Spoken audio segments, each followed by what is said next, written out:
Gente, nem sei como começar esse vídeo, porque é um assunto. Não acho complicado, não é um assunto complexo, mas é um assunto que eu não sei como colocar em palavras. Eu sei que eu dei uma sumida, né? Eu desapareci, eu fico indo e voltando aqui desse canal. De vez em quando eu lembro a senha do canal e aí. Mentira, eu sei a senha do canal, tá? Brincadeira. Mas aí me dá vontade de voltar. Não como tarô, porque eu realmente tenho um. Não vou dizer ranço, não é a palavra certa, mas eu tenho uma certa resistência a voltar com o vídeo de tarô. Eu já tentei voltar 2, 3, 4 vezes, mas não é a mesma coisa que antes. Já tem um tempo que eu tenho esse canal. Quando eu abri esse canal, eu tinha 21 anos. Hoje eu tô com 26 anos, então a gente tá aí junto, pelo menos os que continuaram aqui no canal. E obviamente eu mudei muito, muito, muito, muito desde quando eu comecei o canal, porque as pessoas mudam, né? Eu espero que as pessoas mudem, que elas vão envelhecendo e elas vão adquirindo experiências e enfim, né? Mudem a forma de pensamento, como dizia Raul Seixas, né? Eu prefiro ser uma metamorfose ambulante do que ter aquela velha opinião formada sobre tudo. Então, eu mudo muito de pensamento. Claro, não mudanças extremamente radicais, algumas sim, muito radicais, outras não. Mas eu tenho viajado muito, eu tenho feito muitas coisas. Esse também é um dos motivos pelos quais eu tenho uma certa dificuldade de voltar com o canal, porque eu não tenho mais o tempo que eu tinha antes. Né? Quando eu abri o canal, como eu falei, eu tinha 21, eu morava em um apartamento bem pequenininho. Eu tinha um trabalho que me permitia, né, gravar com frequência. Depois disso também saí do trabalho, então eu vivia só com o canal. Então hoje eu não tenho mais o tempo que eu tinha antes, que eu dispunha antes. Mas enfim, eu lembro sempre do canal, gente. Eu penso muito em vocês, eu penso muito nos seguidores. Às vezes eu assisto uns vídeos antigos, tenho esse contato com as pessoas. Eu também escolhi o meu Instagram. E depois eu voltei com o meu Instagram. Eu ainda tenho um Instagram, mas eu não mexo muito. Faz muito tempo que eu não posto. Em uma dessas viagens, né, eu tenho pensado muito nesses últimos anos sobre a vida. E tem uma cantora da Espanha, o nome dela é Rosalía. Eu gosto muito da Rosalía. Aliás, eu vim conhecer o trabalho da Rosalía recentemente, agora quando ela lançou o último álbum dela, Lux. E ela fala sobre vários assuntos espirituais no álbum. Fala sobre a experiência humana, fala sobre a linha tênue entre a carne e o espírito. E é um álbum muito bonito. Eu recomendo que vocês escutem sem pular nenhuma faixa, escutar do começo ao fim.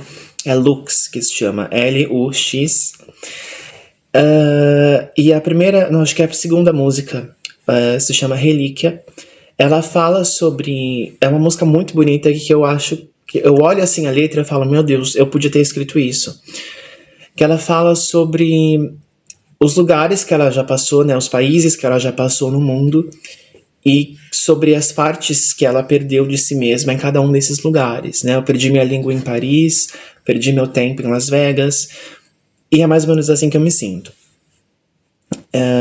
Tanto que eu falo para os meus amigos, quando eu morrer eu quero que vocês toquem essa música no meu funeral. E em uma dessas viagens eu tava pensando nisso. Eu tava viajando com 2 amigos ucranianos e eles tinham se perdido. E aí eu tive que ficar esperando no ponto de ônibus eles encontrarem o caminho de novo. E eu tava escutando esse álbum. E tem uma última música, não sei se é a última ou se é a penúltima. Eu acho que é a última, que se chama Magnólias. Que ela fala sobre a morte de uma forma muito poética e de como se ela estivesse dando a mensagem para as pessoas que ficam, né? Eu tô indo embora e o que eu não fiz em vida, façam na minha morte. E eu acho isso muito poético e eu tenho pensado muito na morte nos últimos tempos, mas não de uma forma fatalista e triste, mas de uma forma muito questionadora, do tipo, como é que vai ser não ter consciência? Ou o que vai acontecer com a minha consciência depois de morrer? Será que ela simplesmente deixa de existir? Será que ela simplesmente vai para algum outro lugar? Será que... Não sei, eu fico pensando em vários serás. Será? E também penso de uma forma um pouco reconfortante, do tipo, se não acontecer nada, se simplesmente deixar de existir, pra mim já tá bom, porque existir é difícil. Eu acho que a não existência, ela não é nada. E quando não existe nada, não existe nada. Não existe felicidade, não existe dor, não existe tristeza, não existe prazer, não existe alegria. É simplesmente o nada. E o nada pelo nada, pra mim, já me deixa reconfortado, entende? E aí, no meio desses pensamentos, eu tava sentado ali no ponto de ônibus e eu pensei que a única coisa que me deixa triste quando eu penso que um dia eu não vou mais existir é que eu não vou ter a oportunidade de viver outras vidas. Eu sei que tem gente que acredita em reencarnação, em outras vidas, em vidas passadas. Eu não descarto também essa possibilidade, mas eu abri ali o ChatGPT. Eu converso muito com o ChatGPT sobre esses assuntos abstratos, porque eu tenho medo das pessoas acharem que eu sou louco. E aí eu conversei com ele, porque uma das vontades que eu tenho, aliás, uma das tristezas, né, que eu falei, quando eu penso que um dia eu não existirei mais, uma das coisas que me deixa triste é que eu não vou ter a oportunidade de viver outras vidas. Mas não de viver outras vidas no sentido de, uma vida, uma próxima encarnação. Eu queria ter a chance de conseguir ser todas as pessoas que já passaram no mundo e que vão passar pelo mundo. Observar a vida, experienciar a vida a partir dos olhos, a partir do ponto de vista de todas essas pessoas. Porque eu tenho uma vontade de entender por que as pessoas pensam como elas pensam. Porque eu penso do jeito que eu penso, porque eu sou eu, porque eu tive a minha biografia, porque eu tive um pai e uma mãe, porque eu tive as minhas experiências, porque eu tive contato com outros lugares. Mas, ao mesmo tempo, eu penso aqui, eu quero ter a sensação de como é ser um idoso na Rússia, de como é ser uma criança no Japão, de como é ser uma médica na Nigéria. E me deixa triste que eu não tenha a oportunidade de fazer isso, porque eu acho o ser humano muito interessante. E isso me lembrou de um livro que eu li uma vez. Não é nem um livro, é um... Eu não sei como chama, é uma página, um artigo, eu acho, de um autor que eu não vou lembrar o nome agora, mas eu vou deixar aqui que eu vou procurar na edição. E o nome do artigo é What is it like to be a bat? Como é ser um morcego. Que ele explica mais ou menos sobre isso, sobre como a gente só tem a nossa própria consciência, como a gente experiencia o mundo através da nossa própria consciência. E mesmo que eu imagine como é ser um morcego, mesmo que a gente faça estudos, a gente aplique o método científico para entender como que o morcego escuta, como que o morcego vê, como que o morcego, enfim, pensa, nada disso vai chegar perto ou vai ter a experiência de ser morcego de fato, de ser um morcego em si. É para a gente entender como o morcego de fato se comporta e como ele pensa, como ele age, quais são os instintos, nós precisaríamos ser um morcego. E aí eu fiquei conversando muito com o ChatGPT sobre isso, falei para ele sobre esse artigo que eu li, e aí ele me recomendou, ele surgiu com o termo empatia radical. E aí eu falei, ok, interessante, nunca tinha visto sobre isso, eu já tinha lido e ouvido sobre empatia, né, e as pessoas que são empatas, que sentem muito a dor do outro, que sentem as emoções do outro, que tentam compreender como que o outro se sente, se colocar no lugar, né, empatia é isso, se colocar no lugar do outro. E a empatia radical, ela é ainda um ponto além, né, ela dá um passo mais além, que é você tentar entender, mesmo que você não concorde com as ações do outro, o que o levou a pensar dessa forma.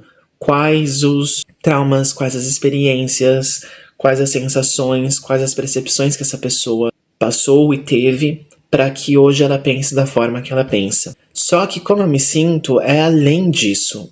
Eu não quero entender, ainda que eu não concorde. Eu tenho essa vontade de ser o outro, de fato, né? E não é no sentido de ter o que o outro tem, ou que eu tô cobiçando a vida de outras pessoas, mas no sentido de eu queria viver na pele, eu queria ser essa pessoa para entender como é enxergar o mundo através dos olhos dela. E não é de uma pessoa em específico, é de todas as pessoas no mundo. Todo mundo que eu converso, né, como eu falei das viagens, isso começou a se aflorar muito em mim depois dessas viagens, porque em cada lugar que eu tô, eu conheço pessoas diferentes, e é incrível como cada pessoa tem uma biografia diferente, tem um ponto de vista diferente sobre as coisas. Eu acho que é isso, sabe?